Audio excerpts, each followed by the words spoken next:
Assalamualaikum warahmatullahi wabarakatuh. Bismillahirrahmanirrahim. Alhamdulillahi rabbil alamin. Wassalatu wassalamu ala nabiyyinal amin Muhammadin wa alihi wa sahbihi ajma'in, amma ba'du. Hadirin Bapak Ibu jamaah sholat subuh rahimakumullah. Untuk menambah keberkahan hidup kita, marilah pagi hari ini kita mengkaji ulang firman Allah dalam surat Al-Baqarah ayat yang ke-158.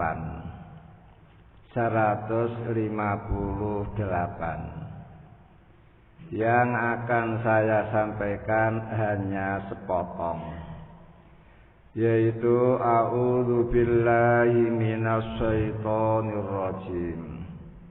Wa man tatawwa'a khairan fa innallaha syakirun alimun.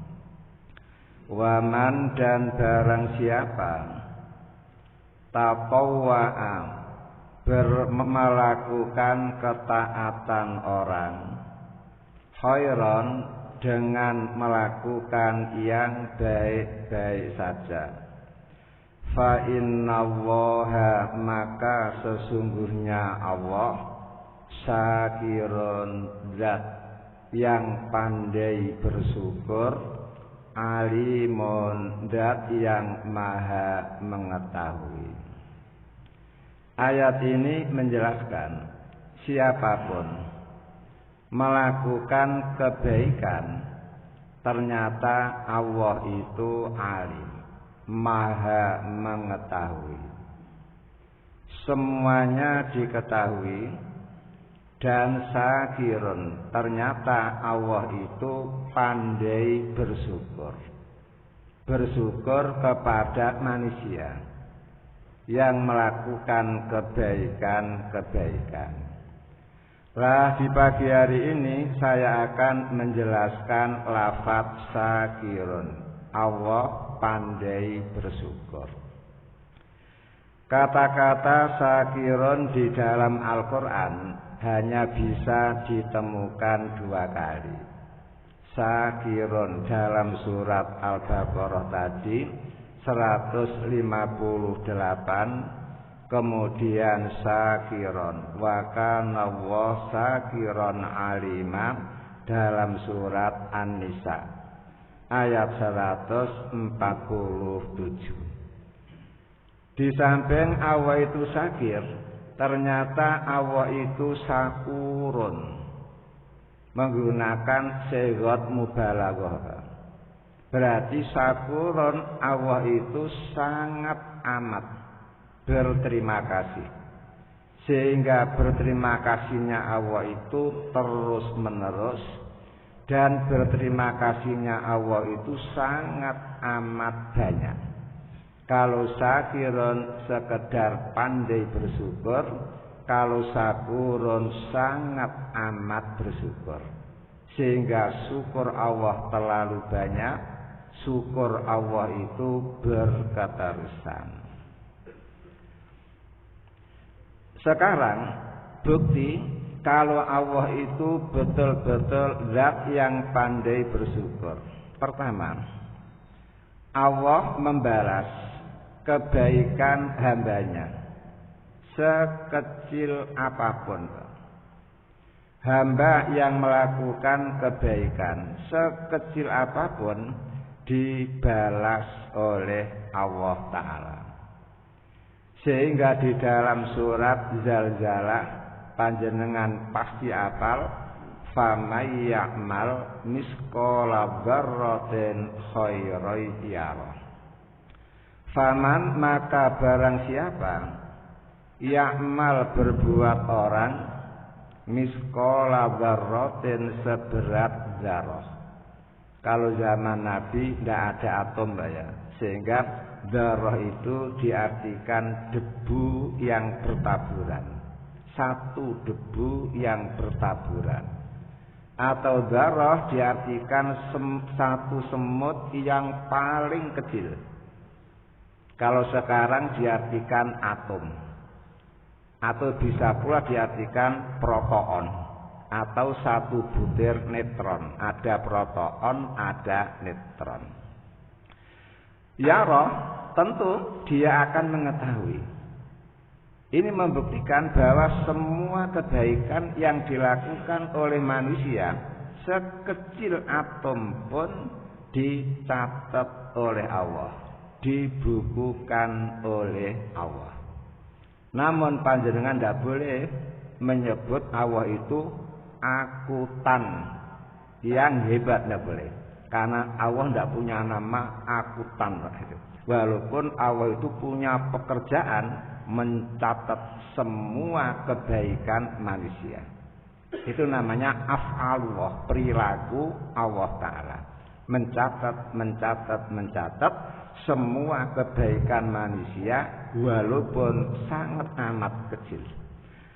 Makanya Nabi Muhammad memberi tausiah kepada sahabatnya yang diriwayatkan oleh Imam Muslim. Kata Nabi, la tahkironna minal ma'ruf syai'an walau antalqa akhaka biwajhin talqin.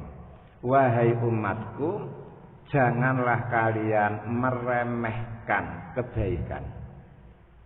Walaupun kamu bertemu saudara-saudara kamu dengan wajah berseri-seri.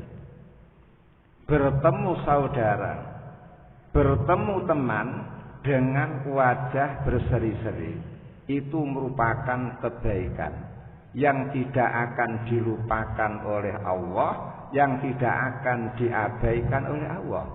Makanya umat Islam harus betul-betul melaksanakan itu. Walaupun umpama orang lain tidak menilai, tidak dianggap apa-apa, karena hanya sekedar senyum saja, ternyata Allah Ta'ala menilai, mencatat, dan ada imbalan. Namun para pakar menyelidiki, mengapa senyum saja kok dicatat sebagai kebaikan? Ternyata ditemukan orang itu kalau senyum, zat apanya Pak? Sebangsa nikotin loh Pak, keluaran itu, sehingga membuat orang menjadi lebih senang, hati menjadi tentram. Orang lain yang disenyumi kalau balas, berarti zat itunya sebangsa nikotin, sebangsa apa itu? Narkoba lah ya, itu keluar Pak. Sehingga manusia itu tanpa mengkonsumsi narkoba, yang penting sering-sering senyum itu sudah ada. Karena di dalam otak kita itu ada zat-zat yang seperti itu. Dengan senyum itu keluar sendiri. Makanya kebaikan-kebaikan sekecil itu tetap dinilai luar biasa oleh Allah, dicatat oleh Allah. Jangankanlah yang nampak tidak dicatat oleh Allah, yang tidak nampak saja dicatat. Sehingga di dalam sebuah hadis yang diriwayatkan oleh Imam Bukhari dan Muslim, Nabi Muhammad mengatakan, man hamma, siapa yang berniat, bersengaja, bihasanatin, dengan melakukan satu kebaikan, falam ya'malha, lalu dia tidak jadi melakukan. Niat melakukan suatu kebaikan ternyata tidak jadi dilakukan. Ternyata kata bahwa Allah mencatat niat itu sebagai hasanatan kamilatan, satu kebaikan yang sempurna. Jenengan sudah berniat melakukan puasa Senin, ternyata gagal. Walaupun gagal, panjenengan tetap memperoleh satu nilai kebaikan. Panjenengan ketika mau tidur punya niat untuk melakukan tahajud. Namun karena terlalu lelah, letih, akhirnya tidak bisa bangun. Walaupun tidak bisa bangun, panjenengan tetap memperoleh nilai satu kebaikan yang sempurna. Satu kebaikan yang sempurna itu tentu sesuai dengan kadarnya, Pak. Kalau sholat seorang diri 1 derajat, kalau sholat berjamaah 27 derajat, kan begitu kan? Sehingga ada 1 tapi nilainya 1 karung, ada 1 biji, ada 1 kantong. Lah, semuanya itu terserah kepada Allah. Yang jelas, niat berbuat baik saja ternyata gagal dilaksanakan, itu pun dapat nilai pahala. Makanya Nabi Muhammad kan pernah ketika selesai sholat jamaah subuh, Nabi Muhammad pulang ke rumah Nyai Aisyah. Kemudian dilalah di meja makan ada semangkok susu. Nabi Muhammad tanya, "Dek, Liman, susu ini untuk siapa?" Kata Aisyah, "Bin, untuk panjenengan, Bin." Langsung diambil kemudian diminum. Selesai minum, lah kok Nabi ngomong, "Dek, tadi malam aku sudah niat poso. Lah berhubung sekarang ada rezeki, adalah saya santap saja." Kemudian beberapa hari kemudian Nabi Muhammad pulang dari jamaah subuh ke rumah Aisyah. Kemudian tanya, "Dek, sudah ada sarapan itu?" "Belum, Bi." "Dah kalau gitu tidak usah dimasakkan. Saya poso saja. Nanti menjelang maghrib silahkan dimasakkan." Itu artinya apa? Pertama, Nabi Muhammad pernah niat melakukan puasa namun dibatalkan di tengah jalan. Berarti Nabi Muhammad niat baik digagalkan. Tetap dapat pahala, walaupun hanya hasanah kamilah, 1 kebaikan. Dan seandainya diteruskan, pahalanya luar biasa. Yang kedua, dari peristiwa itu memberi pelajaran kepada kita, ternyata Nabi Muhammad hidup dalam keluarga itu santai, enjoy. Ada sarapan dimakan, tidak ada poso, kan begitu. Sehingga tidak harus memaksa istri harus menyediakan makanan. Lah itulah yang harus diteladani. Ini bukti bahwa Allah itu syakirun, betul-betul maha pandai bersyukur, mensyukuri kebaikan hamba. Kemudian bukti yang kedua, Allah membalas kebaikan-kebaikan hambanya ada afan mudho'afah, berlipat ganda. Ini bukti kalau Allah betul-betul pandai bersyukur. Bukti kalau Allah itu betul-betul banyak sekali syukurnya. Sehingga di dalam hadis lanjutannya, Pak, yang diriwayatkan oleh Imam Bukhari, oleh Imam Muslim, "Wa man hamma biha fa'amilaha katabaha wa asra hasanatin ila sab'i mi'ati dzifin ila ada'afin kasirah." Barang siapa berniat melakukan kebaikan, ternyata jadi dilaksanakan, maka Allah mencatat kebaikan dia 10 kali lipat, sampai 700 kali lipat, sampai lipatan-lipatan yang banyak sekali, yang tidak bisa terhitung. Hadis riwayat Imam Bukhari, Muslim. Ini menunjukkan bahwa setiap kebaikan yang dilakukan oleh manusia, pahalanya itu 1 dari 3, minimal dibalas oleh Allah 10 kali lipat, pertengahan dibalas oleh Allah 700 kali lipat, yang paling puncak tidak terhitung. Bighairi hisab. Tidak terhitung. Betul-betul tidak terhitung. Sehingga kebaikan apapun yang panjenengan lakukan seperti itu. Sampai puasa, Pak. Puasa itu kan tidak dijelaskan pahalanya kan oleh Nabi. Juga tidak dijelaskan pahalanya oleh Allah. Hanya Nabi mengatakan dalam hadis qudsi illa siyam, kecuali poso. Wa ana azzibi. Poso itu untukku dan akulah yang akan memberi balasan. Apa jawabannya, Pak? Balasan yang akan diberikan Allah kepada orang-orang yang melakukan puasa itu pasti, Pak. Kalau tidak 10 kali lipat, maka 700 kali lipat, atau tidak ada batasan. Sehingga Nabi Muhammad mengatakan siapa yang tiap bulan melakukan puasa 3 hari di ayyamul bid, hari-hari putih, maka seperti puasa 1 bulan. Kalau 3 hari tiap bulan berarti sama dengan puasa 1 bulan, berarti dia dikasih pahala Allah 10 kali lipat. Hanya 10 kali lipat. Itu balasan yang minimalis. Kemudian kalau Ramadan ya bisa 10 kali lipat, bisa 700 kali lipat, bisa tidak terbatas. Semuanya itu menurut kadar keikhlasan orang masing-masing. Sehingga yang menentukan 10 saja, 700 saja, tidak terbatas.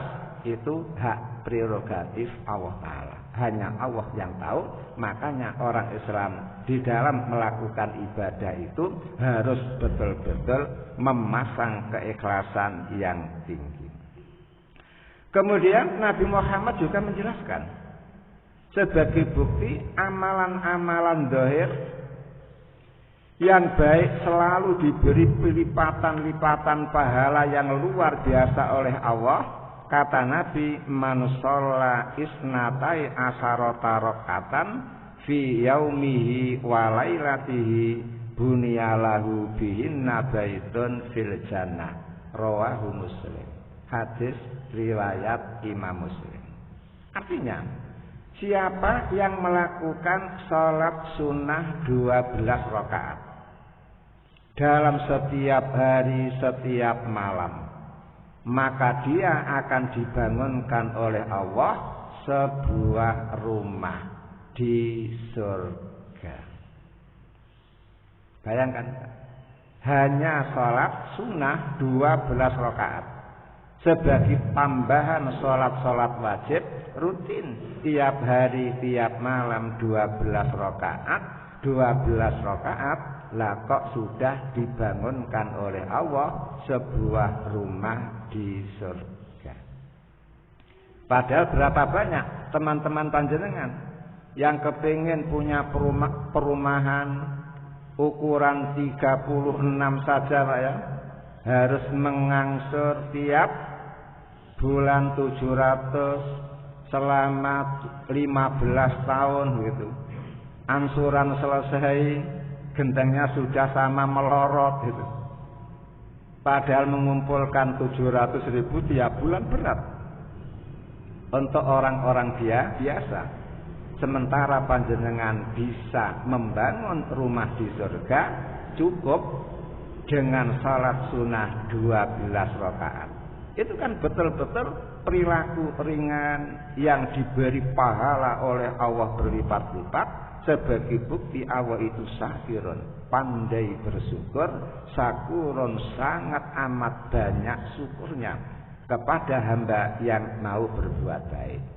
Hanya masalahnya sholat sunnah 12 rakaat itu apa itu?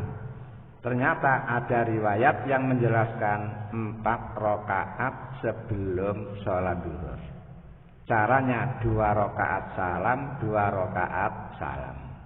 Kemudian 2 rakaat setelah zuhur, berarti sudah 6. Kemudian ba'diyah maghrib berarti 8. Ba'diyah isya 2 rakaat berarti 10. kemudian qobliyah subuh berdua rakaat berarti pas 12. Namun ada ulama yang paham kalau toh itu jenengan gagal kerjakan gara-gara panjenengan safar bepergian sehingga jamak qasar Pak ya, sehingga tidak bisa qobliyah ba'diyah zuhur, maka bisa diganti Pak. Apa itu? Salat duha lah, atau tahiyat masjid lah, atau ba'diyah wudu lah. Yang penting tiap hari tiap malam salat sunnah yang jenengan kerjakan itu minimal 12 rakaat. Lah kalau jenengan ahli tahajud, taruhlah tahajudnya jenengan itu 11 rakaat, berarti kan tinggal 1. Dengan demikian tiap hari panjenengan sudah pesan kepada Allah sebuah rumah yang ada di surga. Kemudian ada lagi Pak, perilaku yang sangat ringan namun pahala yang disediakan oleh Allah luar biasa. Di dalam sebuah hadis yang diriwayatkan oleh Imam Tirmidzi, Nabi Muhammad bercerita, ketika ada anak kecil di bawah umur meninggal dunia, maka Allah tanya kepada malaikat, wahai malaikat, qabattum samarata qalbi abdi, apakah kamu sudah mengambil nyawa buah hati seorang hambaku? Kata malaikat, enggak ya Allah, dia sudah saya ambil rohnya sehingga dia meninggal dunia.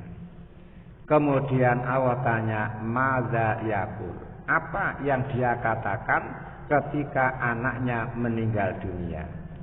Malaikat menjawab, hamidaka wastarja'a, ya Allah, ketika anaknya saya ambil, ternyata orang tuanya memuji-muji engkau.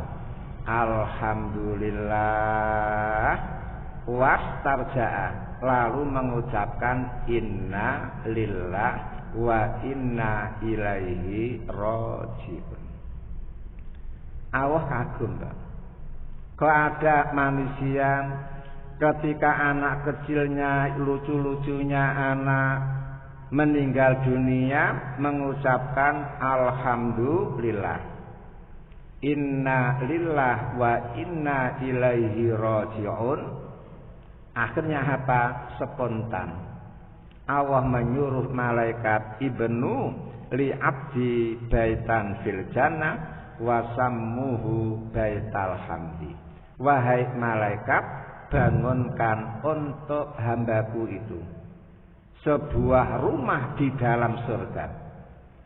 Kalau rumahnya sudah selesai, sammuhu baital hamdi, berilah rumah itu nama Baitul Hamdi, rumah pujian. Bayangkan, langsung oleh Allah dibangunkan sebuah rumah. Lalu rumahnya diberi nama Baitul Hamdi. Seperti masjid telah ada namanya Masjid Raudhatul Jannah, ada Masjid An-Nur, ada masjid itu. Lah ternyata rumah untuk dia diberi nama Baitul Hamdi. Bayangkan, hanya mengucapkan alhamdulillah, inna lillah wa inna ilaihi raji'un. Jenengan paham mengapa alhamdulillah? Apa gini? Alhamdulillah tak gawe anak meneh. Bukan itu Pak ya. Alhamdulillah. Kalau anak wafat sebelum balik itu pasti menjadi penghuni surga Pak. Baik itu anaknya orang kafir maupun anaknya orang Islam. Kalau mati di bawah umur itu jelas menjadi gilmanun mukhalladun, anak-anak yang lucu-lucu yang ada di dalam surga, mereka akan kekal abadi. Bayangkan, berarti panjenengan punya anak resmi menjadi penghuni surga. Padahal umpama balik Pak, tidak meninggal dunia sampai balik, sampai dewasa, sampai tua, belum tentu surga. Kadang-kadang berubah kan, murtad itu. Makanya benar kalau ada orang mengucapkan alhamdulillah. Makanya Nabi Muhammad mengatakan siapa di antara jenengan dari orang Islam punya anak meninggal dunia di masa-masa sebelum balik sebanyak 3 anak. Maka ketiga anak tersebut sitron minanar sebagai dinding panjenengan dari api neraka. Dan ketiga-tiga anak panjenengan resmi menjadi penghuni surga. Ini semuanya bukti betapa maha terima kasihnya Allah kepada siapapun yang berbuat kebaikan. Bahkan di dalam hadis lain, Pak, diterangkan itu. Diterangkan umratun fi Ramadan kahijatin ma'i, kata Nabi. Melakukan umrah di bulan Ramadan seperti haji bersama Nabi Muhammad. Bayangkan, Pak, melakukan umrah di bulan Ramadan ternyata pahalanya sama persis dengan melakukan ibadah haji bersama Nabi. Bukan bersama menteri A, menteri B, bukan bersama raja A, raja B, namun bersama Nabi. Berarti kualitasnya betul-betul luar biasa dan nilainya luar biasa. Padahal Nabi Muhammad itu seumur-umur haji hanya 1 kali. Sedangkan umrahnya seumur-umur 4 kali. Yang pertama gagal, sehingga terjadilah sulhu Hudaybiyah. Kemudian sekarang bukti yang ketiga, Pak.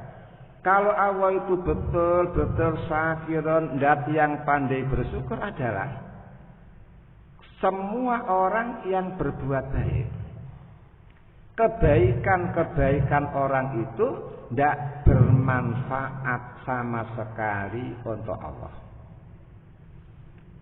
Semua kebaikan yang dilakukan oleh manusia tidak dibutuhkan oleh Allah. Namun mengapa wong Allah tidak butuh dengan kebaikan manusia? Allah tidak memperoleh manfaat dari ibadah manusia, kok Allah berterima kasih. Itulah bukti Allah syakir. Ibadah manusia tidak dibutuhkan Allah. Justru manfaat ibadah kembali kepada manusia sendiri. Makanya di dalam sebuah hadis Nabi Muhammad mengatakan, Allah Ta'ala berfirman, ya ibadi, law anna awalakum wa akhirakum wa insakum wa jinnakum kanu ala atqa qalbi rajulin wahidin minkum ma zada dzalika fi mulki sayyan.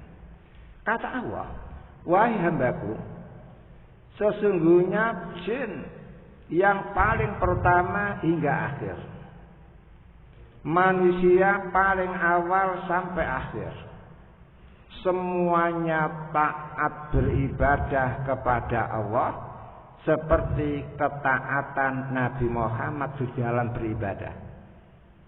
Maka ketaatan manusia, ketaatan jin semacam itu, Pak, tidak bisa menambah kekuasaan Allah sedikit pun.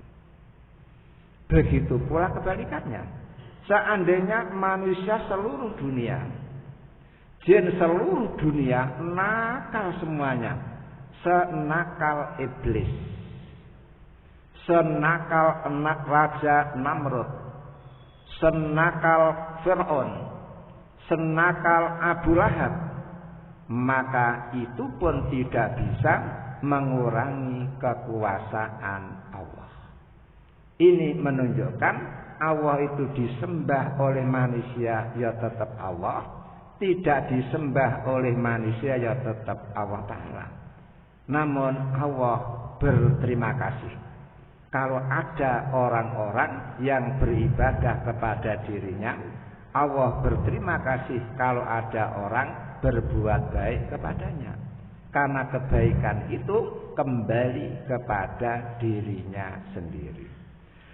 Makanya Allah Ta'ala menyatakan di dalam surat Fatir, surat yang ke-35 ayat 15, ya ayyuhan nas, wahai segenap manusia, antumul fuqara ilallah, kalianlah yang betul-betul membutuhkan Allah Ta'ala. Wallahu wal ghaniyul hamid, Allah itu zat yang maha kaya, Allah itu zat yang maha terpuji. Inilah hebatnya Allah. Berarti justru manusia, makhluk yang butuh kepada Allah, bukan Allah yang butuh kepada makhluk. Disembah biasa, tidak disembah ya biasa. Justru kalau ada orang beribadah kepada Allah, manfaatnya kembali kepada dirinya sendiri. Kemudian bukti yang keempat,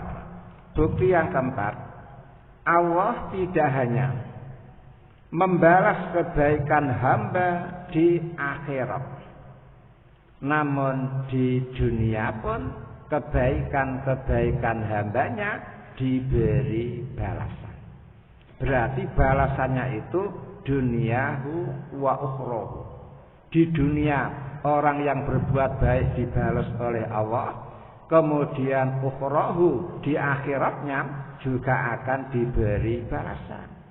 Makanya di dalam surat Al-A'raf, surat yang ke-6 ayat yang ke-96, Allah mengatakan, lau anna ahlal qura amanu wattaqau la fatahna alaihim barakatin minas sama wal ard. Seandainya penduduk negeri mau beriman kepada Allah dengan benar dan mau bertakwa kepada Allah dengan sungguh-sungguh, pasti kami akan membukakan pintu-pintu berkah dari langit, dari bumi, dari depan, dari belakang. Semua barokah akan dicurah-curahkan oleh Allah kepada penghuni bumi. Itu apa? Iman dia langsung dibayar cash di dunia. Takwa dia dibayar cash di dunia. Dan besok di akhirat tetap memperoleh pula imbalan-imbalan yang tertentu. Makanya coba lihat Nabi Yusuf. Ketika Nabi Yusuf ketemu dengan saudara-saudaranya di Mesir, pada waktu itu saudara-saudaranya kelaparan, ingin memperoleh bantuan dari Yusuf, dan mereka tidak kenal kalau itu adalah Yusuf saudaranya sendiri. Qalu a'innaka la anta Yusuf.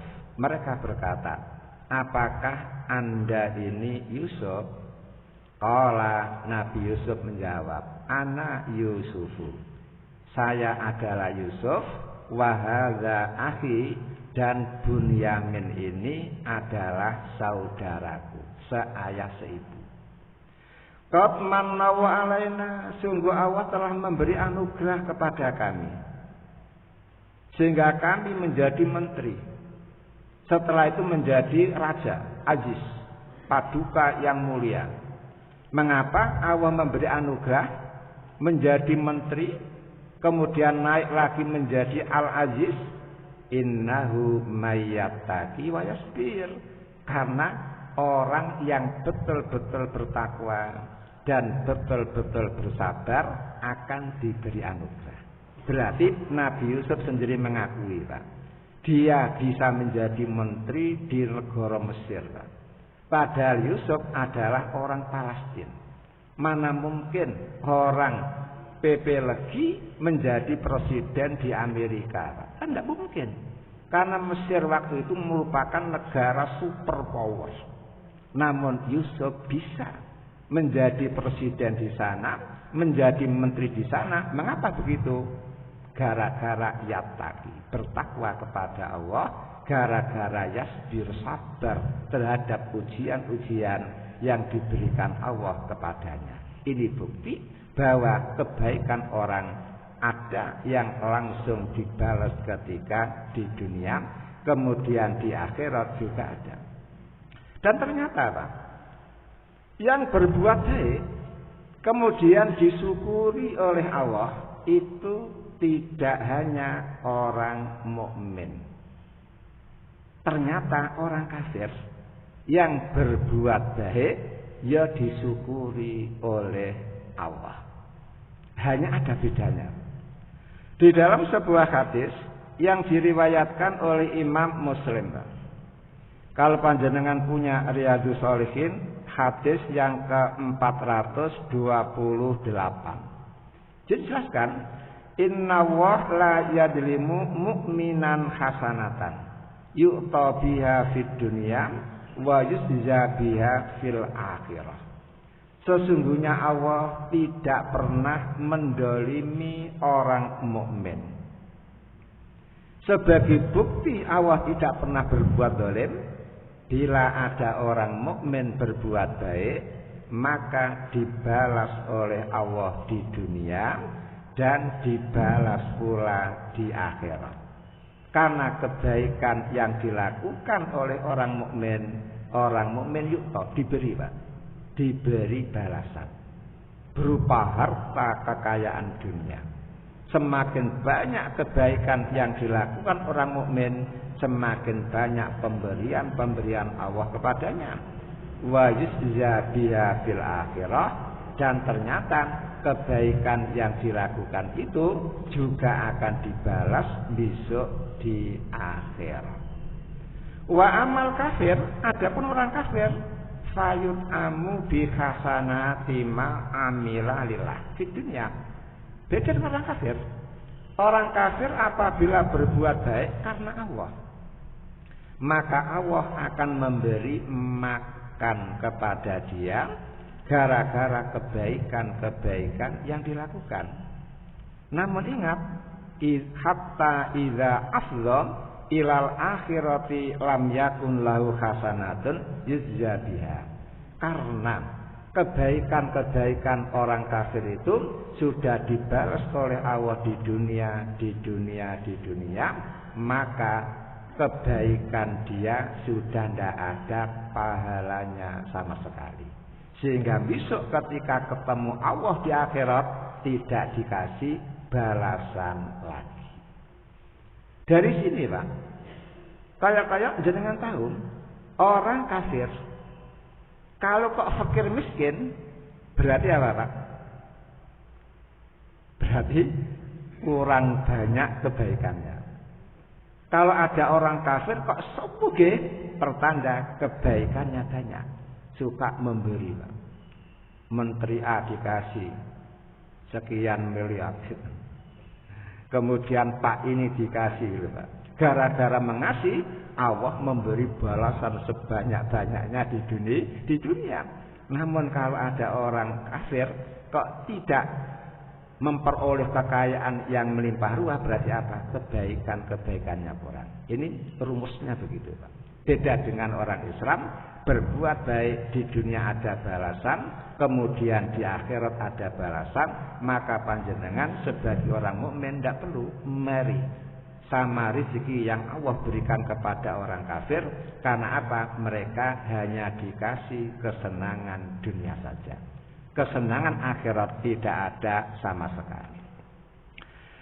Kemudian yang kelima, Pak, bukti yang kelima, kalau Allah itu betul-betul sakiron, pandai bersyukur, sakuron, banyak syukurnya, adalah Allah memberi balasan, Pak, paling bagus kepada siapapun yang meninggalkan pekerjaan-pekerjaan karena Allah Ta'ala.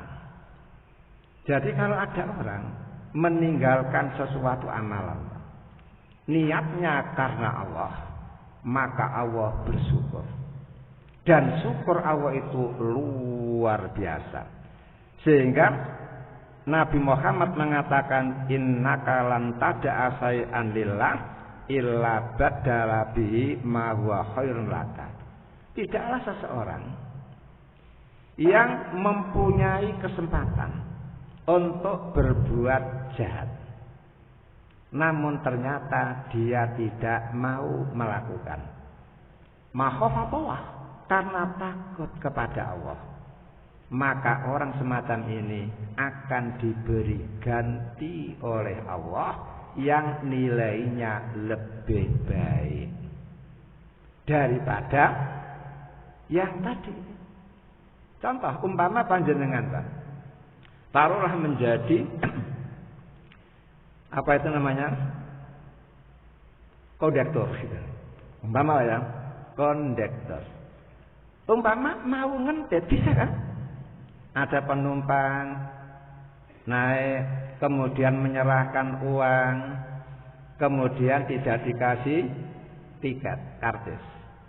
Seperti orang jadi jukir, umpama Pak ya, setelah ada yang nitip, kemudian dia kasih uang.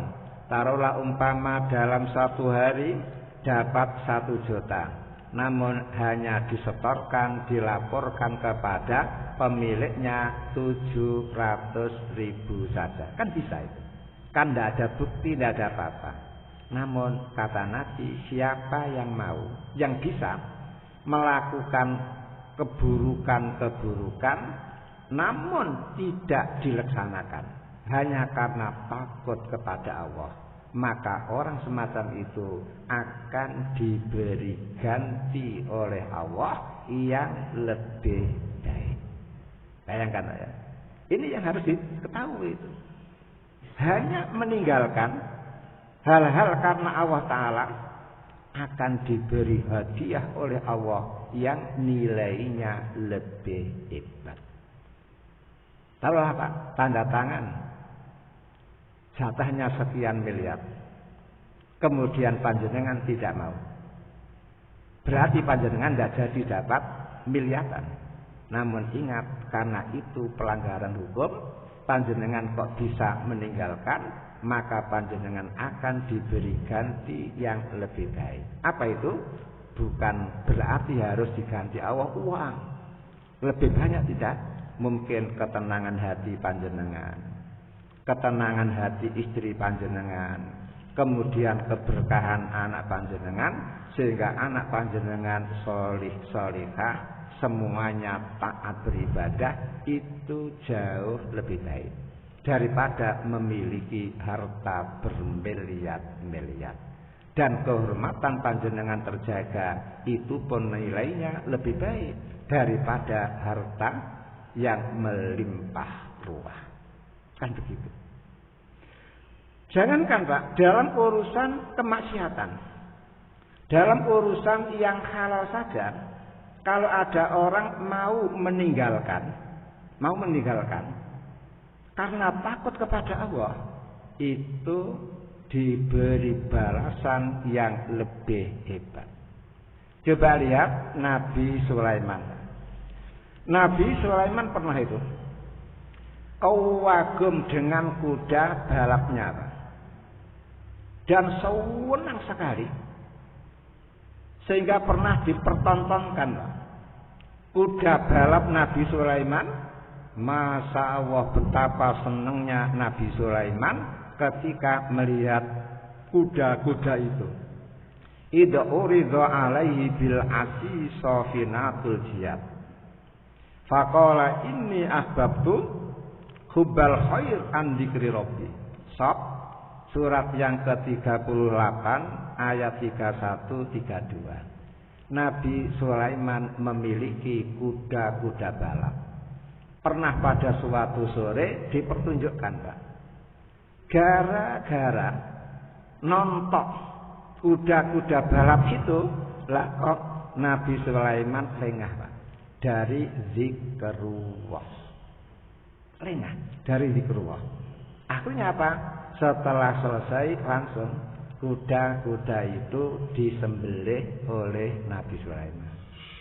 Kemudian dimakan bareng-bareng. Karena apa? Khawatir Kalau ini terus saya rawat, kalau ini terus saya pelihara, bisa-bisa saya diperbudak oleh kuda-kuda ini. Akhirnya saya lupa menjadi abdullah, budak Allah. Mestinya manusia kan budak Allah, Pak. Karena budak Allah berarti apa? Fadhkurullaha qiyaman wa qu'udan wa ala junubikum. Karena panjenengan sebagai abdullah, hamba Allah, berarti panjenengan harus mengabdikan diri kepada Allah. Kapan? Fadhkurullaha qiyaman, di posisi berdiri, ingat kepada Allah. Wa qu'udan, di posisi duduk, ingat kepada Allah. Wa ala junubikum, dan ketika berbaring. Berarti zikir kepada Allah full time. Karena posisi manusia itu kalau tidak berdiri ya duduk, kalau ya duduk ya tidur kan, berpaling kan. Lah semuanya itu harus diisi zikrullah. Zikrullah yang hukumnya wajib, Pak. Kan ada kan? Zikrullah hukumnya sunnah, ada zikrullah yang hukumnya wajib. Kalau zikrullah hukumnya sunnah, membaca subhanallah, alhamdulillah, astagfirullah, itu sunnah, Pak. Namun yang wajib apa? Selalu ingat perintah-perintah Allah untuk dijalankan. Selalu ingat larangan-larangan Allah untuk ditinggalkan. Itulah zikir yang hukumnya wajib. Dan itulah hakikat zikir yang sejati. Kemudian diteruskan, Pak. Gara-gara Nabi Sulaiman menyembelih kuda-kuda balap kesayangannya, Pak. Gara-gara khawatir lupa kepada Allah, akhirnya oleh Allah disyukuri, Pak. Disyukuri oleh Allah. Akhirnya Nabi Sulaiman diberi ganti oleh Allah, Pak, kendaraan yang lebih cepat daripada kuda balapnya. Apa itu? Angin. Sehingga di dalam surat Saba, surat yang ke-34 ayat 12 dijelaskan, wali Sulaiman ar-riha guduha sahrun warawahuha sahrun. Lah akhirnya Nabi Sulaiman dikasih balasan. Apa? Nabi Sulaiman diberi kemampuan oleh Allah menguasai angin. Sehingga kalau pergi kemanapun, maka cukup mengundang angin. Angin datang lalu membawa Nabi Sulaiman kemana yang dikehendaki oleh Nabi Sulaiman. Perjalanan satu siang, Pak. Satu siang itu kalau naik kuda bisa 1 bulan. Perjalanan satu sore itu naik angin sama dengan perjalanan naik kuda 1 bulan. Itulah dibayar cash, Pak. Sebagai bukti Allah itu syakirun. Kemudian ada lagi, Pak. Ja'far ketika perang Mu'tah kan didapuk oleh Nabi. Kata Nabi, panglima perang pada hari ini adalah Zaid.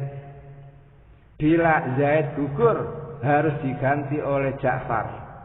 Bila Ja'far gugur, harus diganti oleh Abdullah bin Ruwahah. Titik. Akhirnya berangkatlah mereka ke Mu'tah.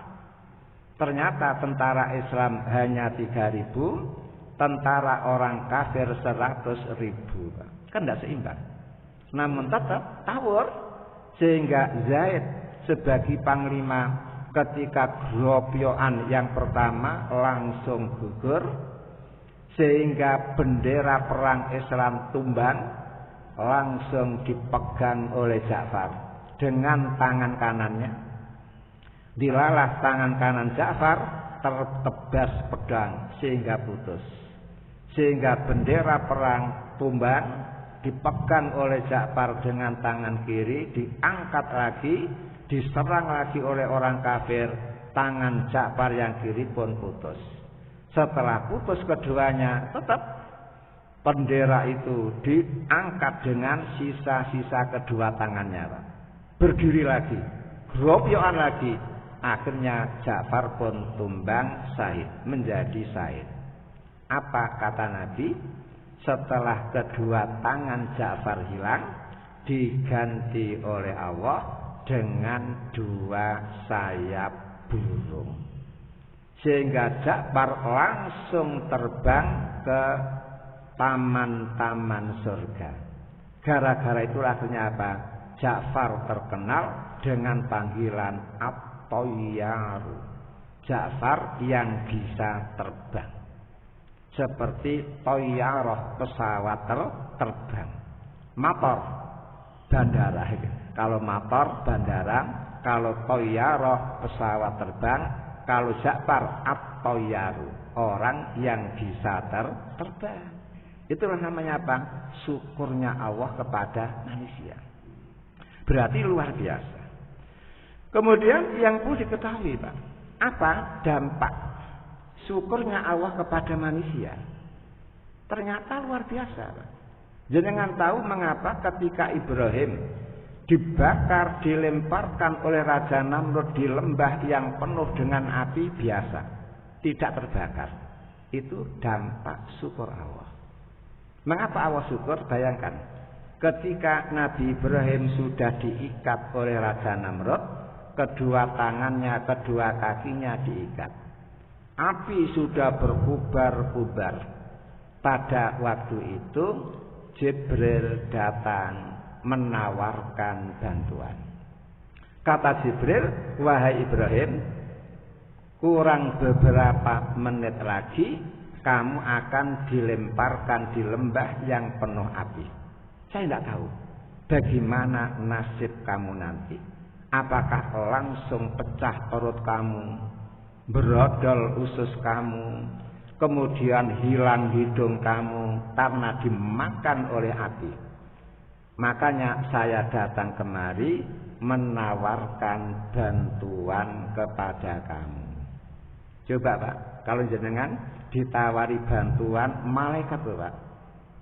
Padahal kalau panjenengan ditawari bantuan oleh lawyer kan, lawyer. Itu saja sewenangnya luar biasa. Sekarang yang mau membantu, yang menawarkan bantuan malaikat Jibril, malaikat yang paling dekat dengan Allah. Namun apa jawab Ibrahim? Fa'amma anta fala. Wahai Jibril, kepada kamu aku tidak butuh bantuan. Anta khalqun, Anda makhluk, wa ana khalqun. Aku ikut makhluk. Sesama biskota enggak boleh saling mendahului. Sesama makhluk enggak boleh minta pertolongan itu. Masalah. Ibrahim kok sebegitu itu imannya, Pak. Ditawari bantuan oleh Jibril, lah kok menjawab fa'amma anta fala. Kepada kamu aku tidak butuh bantuan. Aku hanya butuh bantuan kepada Allah. Allah kagum. Makanya ketika Nabi Ibrahim dilemparkan ke neraka, langsung Allah ngomong ke neraka, ke apa? Api. Allah ngomong, ya naru kuni bardan. Wahai api, jadilah kamu dingin. Dingin Pak. Tapi belum titik, masih lanjut. Wassalaman ala Ibrahim. Dingin yang membuat selamat kepada Ibrahim. Coba umpama kuni bardan. Jadilah kamu api dingin. Titik, bahaya Pak. Panjenengan tidak bisa membuat wedang kopi Pak. Kenapa? Semua api dingin semuanya. Lah, karena dilanjutkan wasalaman, dingin yang menyelamatkan. Berarti Nabi Ibrahim walaupun kedinginan tidak seperti masuk kulkas lalu mati kaku karena kedinginan, tapi dingin yang selamat ala Ibrahim, khusus untuk Nabi Ibrahim. Sehingga panjenengan tidak boleh mencoba Pak. Walaupun jenengan membaca ya naruhuni bardan wasalaman ala Ibrahim ping 4444 keambekan lalu nyemplung lembah yang penuh dengan api, kobong. Kobong. Karena apa? Itu bukan untuk kita, untuk Nabi Ibrahim. Dan itu pun hanya untuk sekali. Tidak bisa diulang yang kedua, tidak bisa diulang yang ketiga. Umpama Ibrahim mengulang yang kedua, mesti terbakar. Inilah dampak syukur Allah. Yang kedua, Pak, dampak syukur Allah, lihat itu Nabi Yunus. Nabi Yunus ketika ditelan oleh ikan, Pak. Secara akal mati karena oksigen tidak masuk ke situ. Yang lain-lain tidak ada, makanan tidak ada, Pak. Namun mengapa kok bisa keluar? Ini loh, Pak, dampak syukur Allah. Gara-gara apa? Ketika Yunus berada di dalam perut ikan, fi dzulumatin, di dalam kegelapan, Pak ya. Gelap karena berada di dalam perut ikan, gelap karena di tengah laut, gelap karena apa? Di malam hari. Namun Nabi Yunus, lihat itu, tidak ingat siapapun, Pak. Bojo tidak diingat, anak tidak diingat, utang tidak diingat, pekerjaan tidak diingat, yang diingat hanya Allah. Selalu membaca la ilaha illa anta subhanaka inni kuntu minadz dzalimin. Hanya itu saja yang dibaca, Pak. 3 hari 3 malam itu saja yang dibaca, dan tidak mengeluh sama sekali, sampai Allah kagum. Kok ada orang itu, kok tidak roki, tidak cengeng gitu. Biasanya kan orang kan cengeng, Pak ya, nangis, sedih, bagaimana nasib anakku, bagaimana nasib istriku, dan bagaimana nasib saya, kan begitu. Ternyata dia tidak, sudah tawakal bulat, hanya zikir. Akhirnya apa? Kata Allah dalam Al-Quran, seandainya Yunus itu tidak termasuk orang yang ahli bertasbih, yakin dia akan tetap berada di perut ikan, tidak akan bisa keluar sampai trompet yang kedua ditiup. Kalau trompet yang kedua ditiup, baru semua manusia yang mati hidup kembali, Yunus pun ikut hidup kembali. Lah karena dia ahli tasbih, akhirnya apa? Dikeluarkanlah dia dari perut ikan. Termasuk pula siapa, Pak? Gara-gara syukur Allah, seorang bagian pelacur. Tanya pelacur, Pak ya? Pelacur berarti apa? Betul-betul kebal, Pak. Dinasihati oleh siapapun tidak akan bisa masuk. Dinasihati orang tuanya tidak kena, dinasihati oleh gurunya tidak kena, dinasihati oleh tokoh emas tidak kena. Karena apa? Hati sudah gelap total. Namun mengapa dia kok bisa berubah sehingga menjadi ahli surga? Ya gara-gara dikagumi Allah, disyukuri Allah. Dia pernah dalam suatu hari dia kehausan karena tidak mempunyai air.